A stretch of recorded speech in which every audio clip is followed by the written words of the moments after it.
Do you want to hear another one? We want to tell you one. All right, go ahead. Mysterious, kind of grim fairy tale-esque piece fell. Well, to me, I mean, it seemed like they were telling a fairy tale, but it wasn't really a fairy tale. It was really what happened, on it. But it was very short, so I mean, it's a nice sort of hint at it, but I would have liked if it had just been slightly longer to give a little bit more, both on the fairy tale and the real, perhaps. Once there was a woman that went into the woods with a dog about to have pups.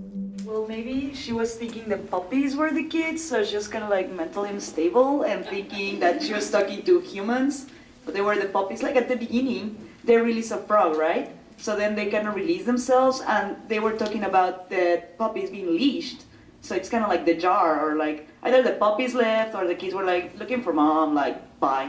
So like it's kind of like that metaphor. Like she's so alone, she made her own kids out of like the pups, or she just stole some kids. I mean, for like interpretation. Like Stealing kids, it's my Tuesday night. It's not a dog already, like we're prepared.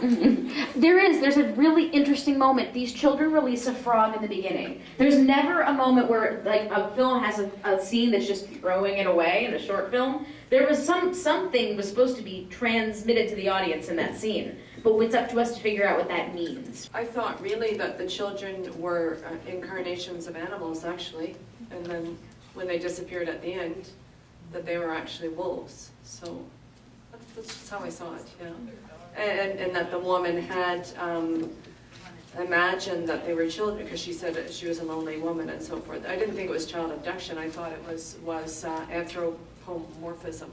Yeah, totally, absolutely. And there's this interesting thing where she says like, this woman must have really loved those children, right? And there's a heart-wrenching element to this because she's actually got tears in her eyes when she's saying it. I would agree with this lady here about the anthropomorphism.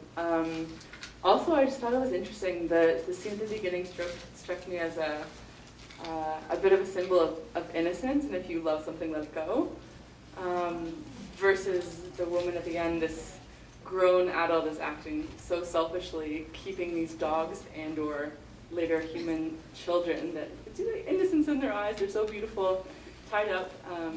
Yeah, that really struck me.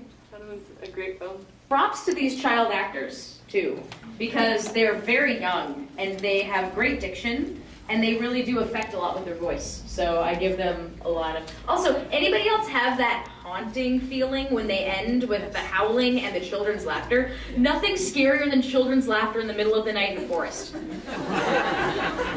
Nothing scarier.